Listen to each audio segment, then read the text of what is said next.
Attention to detail made GM's Corvette racing program one of the most successful in racing history. The GT1 Corvettes that ran in the American Le Mans Series won the last 8 manufacturer championships. They recorded 75 class wins worldwide, including 69 in the ALMS. Corvette racing drivers won 13 ALMS class championships in the last 7 years, just paying attention to details. Sadly, GM has become an icon for business failure, but at the same time, the Corvette is an icon for racing success worldwide. But that success comes to a close at the Le Mans 24-hour endurance race this year. The GT1 program is going away to be replaced by a GT2 program that will start emerging in August at the Mid-Ohio Sports Car Course. But you don't get that much success without a strong leader. And for the Corvette racing program, that leader is team manager Doug Fehan. In stick and ball sports, they'd say Fehan has built a program, one that's expected to win and one that constantly meets those expectations. And it's a program built for the hard times ahead, a future that includes the demand to build on sustainable resources. Here's Doug Fehan. This idea of green racing has become pretty important to me. How did it become significant in the GM racing program?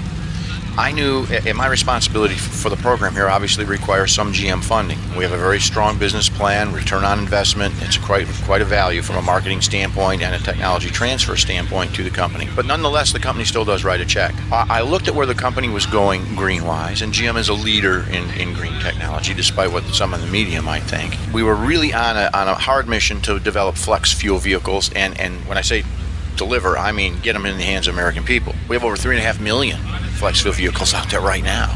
They were beginning to look at this whole E85 flex fuel thing inside the company. I was aware of that, and I thought, you know what would be cool? I wonder if we can run a race car on E85. So 3 years ago, I went to our engine development team, we were made up of GM people and K-Tech people. We didn't have funding for it, we just built it into our existing program. So it wasn't anything that we were, hammer and tong, deadline, gotta get done. They ran it, got back, said, this thing works pretty good. We like it. It's actually, we can get a couple points higher on compression ratio because the fuel burns a little cooler. We think we can manage the economy side of it, and we've got some fitting issues and some other stuff, but we learned all that in IndyCar, which you have to do when you run ethanol. But the engine is that won't be a major deal if we ever have to go run this. I said, great. Doug Fehan, GM Racing. How do you get back on track and get away from this racing as entertainment? The competition is entertaining, but when you call it entertainment, you're losing sight of what the reality is. I can tell you at Corvette and GM, the word entertainment does not appear in any of our business plans. None. Because this is driven by technology. So you can package it, and that's the promoter's job to package it as entertainment. And I'm speaking only from General Motors' perspective. We view it as technology development. Look at it this way. Why did we go and run E85? What was our decision to do that? Twofold. Number one, because at the end of the day, you recognize it's the right thing to do. If you can reduce the nasty stuff coming out of the end of that exhaust pipe and you're not sacrificing performance, why aren't you doing it? The other side of it is that this race program is a technology transfer basis. You only have to look at a Z06 or a ZR1 to see what we've done and how what we've done in racing has influenced the production car and made it a better car. You see, in racing, we're after the same things they are in production. Everybody looks at racing as performance. Well, there's various ways to approach performance other than just having the biggest motor. Right?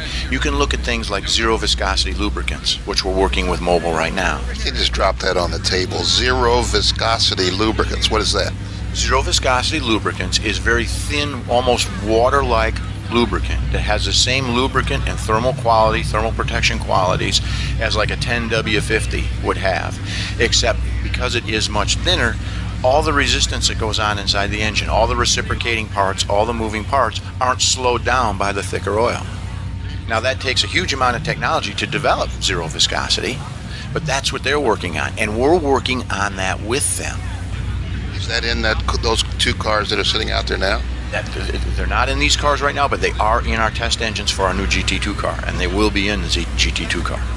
That, in a way, is part of the issue, because when you talk about becoming green, you're talking about a combination of things that are going to make the thing more fuel efficient, that are going to make it more aerodynamic, that are going to make it more, so it's a whole package. That's the green challenge. When we looked, when they announced this green challenge thing, I said, we're winning this.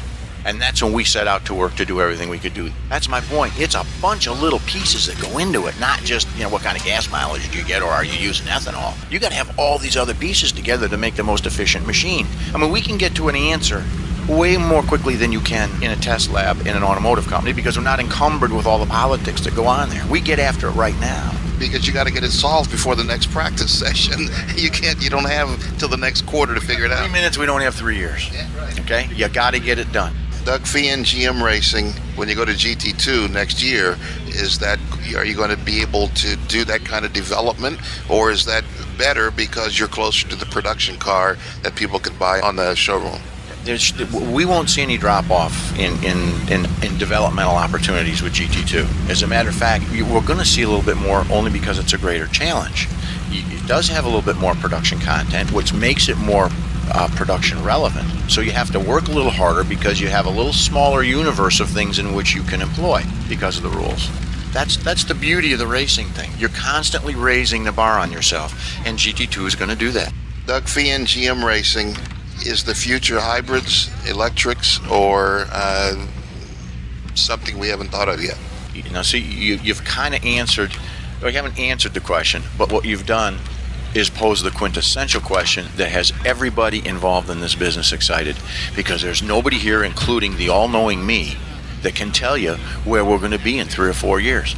Could we be racing hybrids in 3 or 4 years? I suspect so. I can tell you we've already begun to look at what's out there. Not necessarily that we have plans to implement it in a race car, but just like we did with the 85, we're looking at what happens when you do regenerative electrical power capture and how you then employ that into the car. We're already beginning to look at those things. Doug Fehan, GM Racing, are you finding applications for it on your race cars and eventually on the street Corvette? Only in the initial stages. All this Kerr stuff is all pretty brand new stuff.